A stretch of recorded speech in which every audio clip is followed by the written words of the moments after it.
Assalamualaikum warahmatullahi wabarakatuh. Perkenalkan, nama saya Rizky Adi Putra dengan NIM 207991. Di sini saya ingin menjelaskan beberapa rangkuman materi mata kuliah etika bisnis. Rangkuman materi yang pertama, saya akan membahas tentang etika bisnis dan perbankan. Pembahasan yang pertama yang akan saya bahas adalah apa pengertian etika bisnis dan perbankan. Dan yang kedua yang akan saya bahas adalah etika dalam bisnis dan perbankan. Selanjutnya, pengertian etika bisnis. Secara etimologi, etika berasal dari bahasa Yunani ethos yang berarti norma atau aturan mengenai baik atau buruknya sikap seseorang. Sedangkan bisnis merupakan suatu kegiatan usaha yang dilakukan oleh satu orang atau lebih guna menawarkan barang dan jasa dengan tujuan untuk mendapatkan keuntungan atau laba. Jadi, etika bisnis secara umum adalah tindakan atau sikap seseorang sesuai aturan perusahaan dengan tujuan untuk mendapatkan laba yang maksimal. Dalam sebuah perusahaan, etika bisnis dapat dijadikan sebagai pedoman yang dilandasi dengan etika, sikap moral, sikap jujur, serta profesional. Yang B, etika dalam bisnis perbankan. Dalam dunia perbankan, sangat diperlukannya etika dalam menjalankan sebuah bisnis atau usaha, terutama dalam bisnis perbankan. Karena dengan etika yang baik akan menciptakan laba atau keuntungan yang maksimal pula. Selanjutnya, di materi yang kedua saya akan membahas tentang etika bisnis selaku pemikiran filsafi. Poin yang pertama yang akan saya bahas adalah apa itu pengertian etika bisnis selaku pemikiran filsafi. 1. Pengertian etika bisnis selaku pemikiran filsafi. Secara sederhana, etika bisnis merupakan suatu aturan yang tidak terlalu mengikat secara hukum karena bukan hukum, tetapi harus diingatkan dalam praktek bisnis yang sedang dijalankan. Etika bisnis selaku pemikiran filsafi secara tradisional pemikiran terbagi atas dua bentuk kegiatan rasional, yakni berbentuk analitis dan sintesis. Ada beberapa sasaran etika. Yang pertama adalah moralitas, yakni istilah yang dipakai dalam mencakup praktek atau kegiatan yang membedakan apa yang baik dan apa yang buruk. Dan juga ada beberapa macam etika yang terdiri dari yang pertama adalah etika deskriptif, merupakan etika yang erat kaitannya dengan antropologi, sosiologi, dan fisiologi. Yang kedua, etika normatif, merupakan etika yang erat kaitannya dengan moral manusia serta tindakan-tindakan buruk manusia. Baiklah, nah selanjutnya materi yang ketiga, di sini saya akan membahas tentang pengambilan keputusan yang etis. Yang pertama, saya akan membahas apa itu pengertian pengambilan keputusan yang etis. Pengertian pengambilan keputusan yang etis berkaitan dengan moral yang mencakup nilai keadilan, kesetaraan, kejujuran, serta kesetaraan. Sedangkan keputusan etis merupakan suatu keputusan yang dibuat oleh orang yang profesional dalam bidang pekerjaan tertentu, dan seseorang yang profesional dalam mengambil keputusan akan mengacu pada kode etik profesi. Ada beberapa faktor yang mempengaruhi keputusan yang etis. Yang pertama adalah perkembangan moral, yang kedua faktor lingkungan.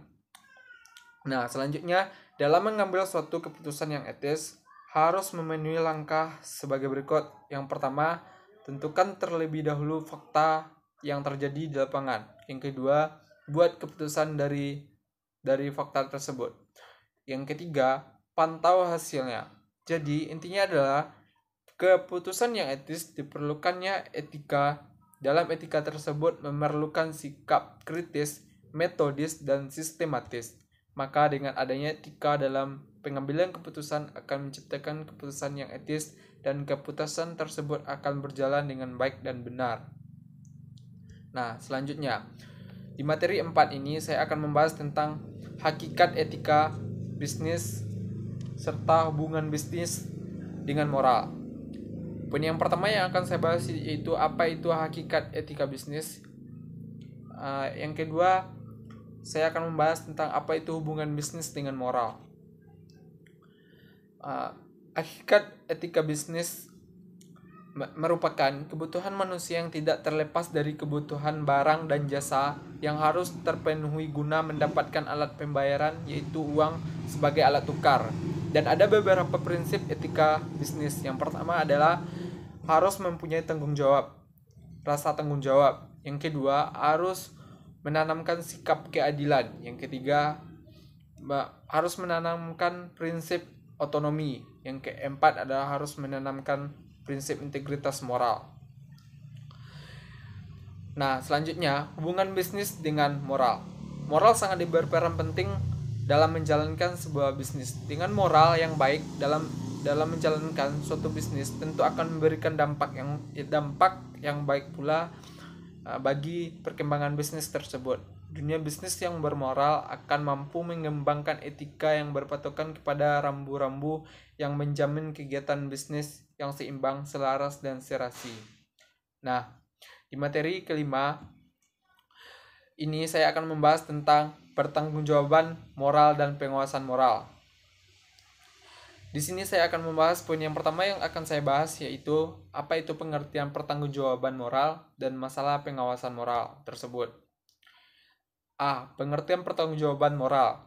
Tanggung jawab moral merupakan kemampuan seseorang dalam menjalankan tugas yang berdasarkan prinsip-prinsip yang etis. Dalam sebuah bisnis, pertanggungjawaban moral sangat berperan penting, misalkan dalam kesalahan atau pelanggaran kode etik perusahaan.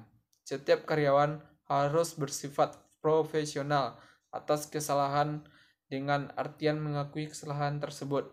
Dalam dunia bisnis, perusahaan bertanggung jawab moral di. Nah, selanjutnya dalam dunia bisnis, perusahaan pertanggungjawaban moral dibagi atas. Yang pertama adalah pertanggungjawaban untuk tidak merusak lingkungan. Yang kedua, kewajiban moral untuk menjaga keamanan. Yang ketiga adalah pertanggungjawaban mengenai pembukuan dan penutupan sebuah pabrik. Nah, selanjutnya di materi 6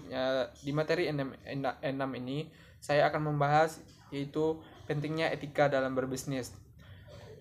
Mengapa etika sangat penting dalam berbisnis? Karena etika sangat berperan penting dalam sebuah bisnis, karena dengan menerapkan etika yang baik tentu membawa dampak yang baik pula dalam perkembangan bisnis tersebut. Ada beberapa faktor yang menentukan tindakan seseorang beretika atau tidak. Yang pertama adalah dapat kita lihat dari tingkat perkembangan moralnya.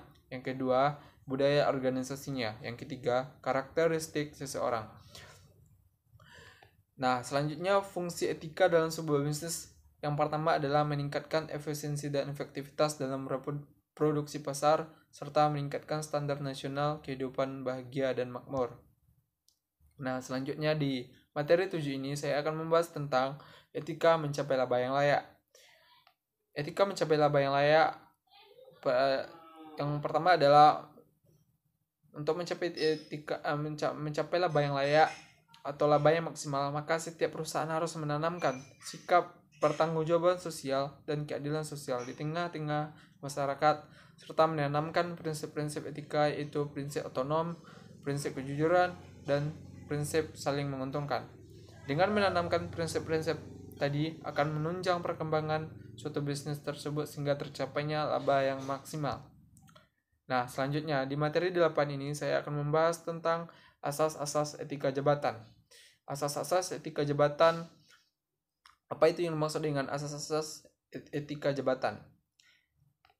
Asas etika jabatan atau kode etik merupakan asas-asas kelakuan yang baik bagi aparatur dalam menunaikan tugas dan melakukan tindakan jabatannya sesuai dengan ajaran moral yang baik. Dan ada beberapa asas-asas etika jabatan. Yang pertama adalah asas kepastian hukum berlandaskan pada Undang-Undang Dasar. Asas yang kedua itu asas tertib penyelenggaraan negara. Nah, asas yang ketiga asas kepentingan umum, artinya mendahulukan kesetaraan umum dan bersifat aspiratif. Yang keempat, asas keterbukaan. Nah, yang terakhir, asas profesionalitas, artinya menimbang segala tindakan yang diambil dengan tujuan yang ingin dicapai. Nah, selanjutnya di materi 9, saya akan membahas tentang etika perbankan. Bank merupakan badan usaha menghimpun dana masyarakat dan disalurkan lagi ke masyarakat dalam bentuk kredit atau dalam bentuk lain dengan tujuan meningkatkan taraf hidup orang banyak. Etika dalam dunia perbankan sangat penting, oleh karena itu seseorang karyawan yang baik, karyawan bank yang baik atau seseorang bankir harus menjaga segala mekanisme surat menyurat mengenai kerahasiaan bank seperti kerahasiaan dana, nasabah, dan lain sebagainya. Seseorang bankir yang beretika dan profesional harus memenuhi syarat sebagai berikut. Yang pertama, harus memiliki skill. Yang kedua, harus memiliki tujuan. Yang ketiga, harus memiliki kerja yang tinggi, semangat kerja yang tinggi. Yang keempat, harus memiliki jiwa kepemimpinan. Yang kelima, harus memiliki kemampuan menyusun rencana untuk tujuan yang lebih baik. Maka dari itu, prinsip etika perbankan harus dipatuhi oleh setiap bankir, yaitu menjaga kerahasiaan bank serta menanamkan sikap kebenaran pencatatan keuangan bank dan menanamkan sikap prinsip kesehatan bersaing.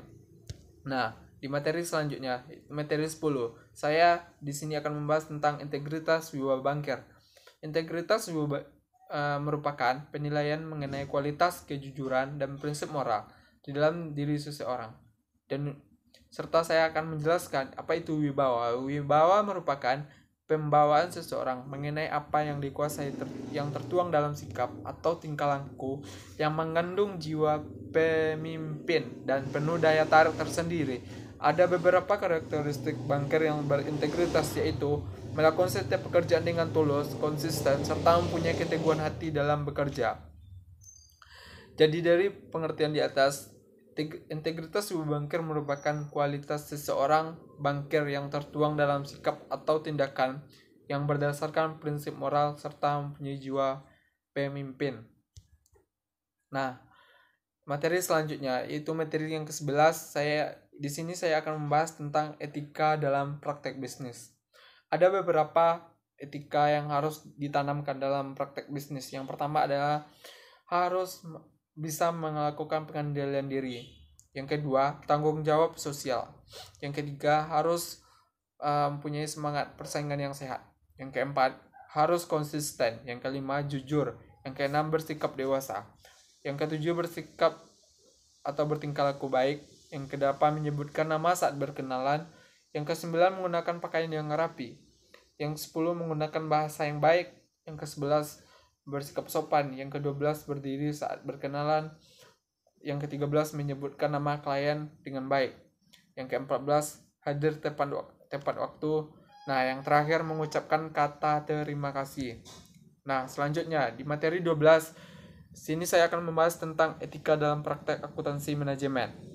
Etika dalam praktek akuntansi manajemen yaitu sikap mengenai disiplin ilmu berkenaan dengan perhitungan biaya produksi, produk, perencanaan, pengendalian, dan evaluasi. Ada beberapa tanggung jawab yang harus dimiliki seseorang akuntan keuangan, diantaranya sebagai berikut. Yang pertama yaitu harus bisa menyusun perencanaan kerja. Yang kedua, melakukan evaluasi. Yang ketiga, menjamin pertanggungjawaban laporan keuangan. Yang keempat, bertanggung jawab atas pengembangan prinsip-prinsip akuntansi. Nah, di materi 13 ini saya akan membahas tentang etika profesi. Etika profesi akuntansi merupakan ilmu yang membahas mengenai perilaku baik atau buruknya seseorang terhadap pengetahuan pekerjaan sebagai seseorang akuntan. Etika profesi berkaitan dengan moral seseorang akuntan dalam menjalankan tugasnya. Ada beberapa kode etik profesi seorang akuntan. Yang pertama adalah bertanggung jawab serta profesional. Yang kedua, menghormati kepercayaan publik atau memberikan kepercayaan kepada publik. Yang ketiga, berintegritas. Yang keempat, objektivitas dan berperilaku adil. Yang kelima, menjaga kerahasiaan bank. Nah, di materi yang terakhir yaitu materi 14, saya akan membahas tentang mengelola risiko, etika, dan manajemen krisis. Risiko etika terjadi karena ketidakmampuan suatu perusahaan atau institusi dalam mencapai tujuan tertentu. Dalam mengelola atau mengatur sebuah bisnis diperlukan kode etik untuk meminimalisir risiko. Ada beberapa cara untuk manajemen risiko etika. Yang pertama adalah melakukan penilaian terhadap bisnis yang dijalankan. Yang kedua, melakukan pelaporan evaluasi. Yang ketiga, menerapkan strategi baru demi kemajuan perusahaan.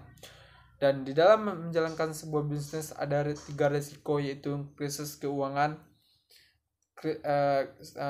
selanjutnya krisis strategi, dan krisis komunikasi. Apabila ketiga risiko ini muncul dalam sebuah bisnis, maka dapat dipastikan bisnis tersebut tidak akan berjalan dengan lancar. Dan ada beberapa langkah dalam menyelesaikan krisis etika dalam sebuah bisnis. Langkah yang pertama yaitu menyusun strategi bisnis dengan teliti serta menjaga komunikasi antar pelaku bisnis. Nah, yang kedua, diperlukannya jiwa kepemimpinan yang efektif dan profesional serta mengetahui tujuan strategi sebuah bisnis yang akan dijalankan. Baiklah, terima kasih. Wassalamualaikum warahmatullahi wabarakatuh.